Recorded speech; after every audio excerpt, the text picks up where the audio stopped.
Le plan vert de Volga-Plage est désormais lancé. Jeudi 23 janvier, le projet a été présenté au think tank, l'espace de réflexion citoyenne aménagé par le Conseil citoyen du quartier sur les berges de la rivière Monsieur. Comment on pourrait écrire un think tank en créole? Un think tank en créole. En Kouyakabèche. Un think tank, c'est généralement un endroit où on réfléchit, où on pense la société, où on pense le développement. Et Kabéché, c'est la réflexion en créole.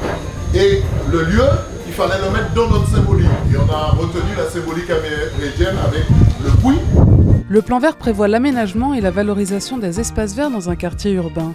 À Volga-Plage, il porte l'ambition d'embellir le lieu et de créer une nouvelle dynamique entre ses habitants. L'aménagement des entrées du quartier et d'espaces verts, dont un jardin partagé, sera réalisé par les jeunes du chantier d'insertion de l'ADLVP, l'agence de développement local de Volga-Plage. Des actions positives seront donc menées pendant 2 ans pour donner une autre image au quartier. Le plan vert s'axe sur l'humain, sa conception de l'environnement, comment il s'y situe et sa relation avec la nature. Il réunit donc plusieurs acteurs de l'éco-citoyenneté autour des habitants du quartier. Lors du lancement, ces différents acteurs ont pu présenter leur rôle dans le projet et leur mission. C'est un collectif, donc elle a aucune structure juridique, proprement dit. Il est né il y a 2 ans et ils ont commencé alors, c'était un groupe de citoyens qui avaient envie de s'investir, de s'engager pour l'île, pour la Martinique, en mettant en place des initiatives, énormément des événements, etc. Et travaillant sur l'éco-citoyenneté. Notre intérêt dans ce projet-là, c'était pouvoir mettre en valeur cette citoyenneté, donc de passer quelque part des citoyens consommateurs à éco-citoyens. On a réuni une équipe de personnes qui ont des compétences spécifiques sur la thématique.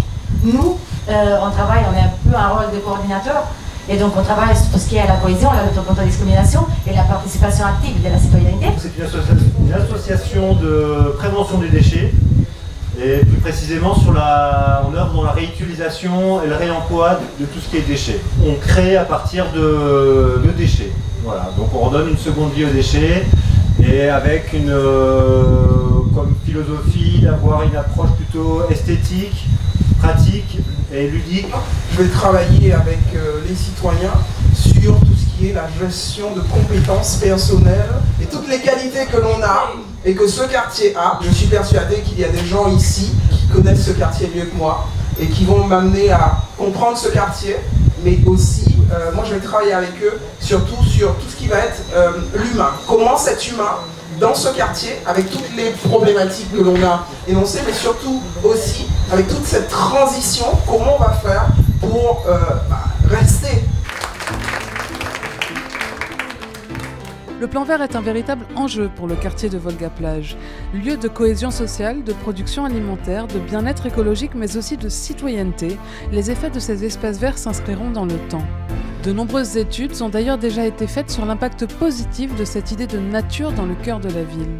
Il y avait à la fois du développement durable, que c'était un bon moyen aussi de lutter contre la pauvreté, et au final l'objectif de tout ça c'était aussi de montrer l'utilité qu'il y avait à les mettre en valeur et aussi à les décliner autrement, quitte à faire donc, des jardins partagés, enfin voilà, et pas seulement à rester dans la sphère privée. Permettre aux gens donc, de pouvoir avoir un certain nombre de fruits et de plantes à portée de main, le tout dans un esprit de partage. À travers effectivement cet espace partagé, l'idée effectivement c'est bien d'apporter de la cohésion sociale, de renforcer la cohésion sociale. Ensuite, il y a aussi l'enjeu de la biodiversité. Mettre un tel espace aménagé, donc avec des arbres, des plantes, ça va de toutes les façons ramener ou amener encore plus de biodiversité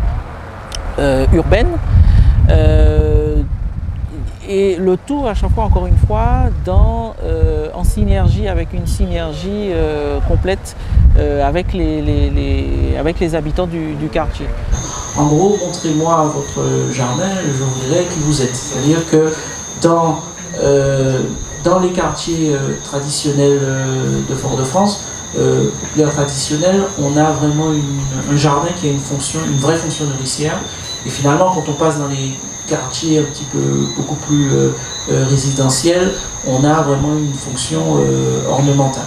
Avoir un citronnier, avoir des tomates, c'est autant d'euros qui restent dans la poche. Ça devra être la norme, faut que ça devienne la norme en tout cas en Martinique. Il me semble effectivement, au vu des nombreux enjeux auxquels la société martiniquaise en fait, est aujourd'hui confrontée, il serait vraiment du bon sens de pouvoir, dans les opérations de rénovation des quartiers, des différents quartiers, d'inclure ces espaces de partage.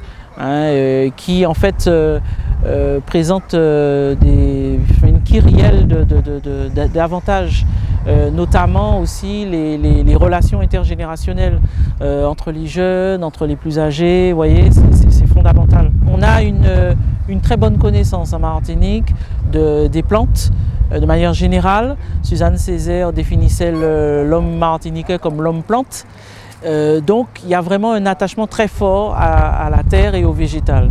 Et donc à partir de ça, l'idée c'est effectivement sur des espaces qui sont définis comme tels, eh bien on amplifie finalement cette dynamique de cohésion sociale qui, encore une fois, existe déjà dans les différents quartiers traditionnels populaires de Fort-de-France, mais qui va se trouver renforcée avec de tels projets. Parce que finalement, qui mieux que les habitants de Volga-Plage savent ce qui est bon pour eux. Voilà, donc c'est ça aussi, et c'est ramener aussi de la démocratie participative au sein de la ville. Il faudrait que ça devienne la norme, que ça devrait couler de source. Le plan vert est aussi un outil de valorisation de la richesse de la pharmacopée martiniquaise. Le réseau Tramil, né au début des années 80, recueille ce savoir caribéen lors d'enquêtes ethnopharmacologiques et s'appuie sur des enquêtes scientifiques pour transmettre ses connaissances. Plus de 800 espèces botaniques sont actuellement recensées. Ce réseau scientifique est un outil essentiel du grand combat pour la préservation de la biodiversité. Le réseau, en ce moment, il y a 32 pays, 32 nations et 12 pays qui ont officiellement adopté la pharmacopée caribéenne. Et c'est pas la phytothérapie que tous les ouvrages qui sortent là. Ça c'est bon. Non. Revaloriser, passer au cru, faites les analyses, comparer aux molécules existantes et dire oui ou non. C'est démontré par la science aujourd'hui. Oui, mais comment je vais dire ça à l'autre? Oui, le poivre ici, l'amérindien qui est là, il l'utilise aussi, mais peut-être pas dans l'Alzheimer, il ne connaît pas l'Alzheimer. Oui, mais la Ayurveda connaît déjà, c'est décrit en toutes lettres de manuel ayurvédique. Il y a des Indiens là, ils vont dire ça. Si vous oubliez, toi, tu prends le poivre 7 grammes 5 par jour, tu seras en maladie d'Alzheimer. Donc ce sont des savoirs comme ça qui vont se constituer, qui vont se répandre du nord au sud et qui vont se graver dans une mémoire médicale qui va donner justement ce qu'on appelle la pharmacopée.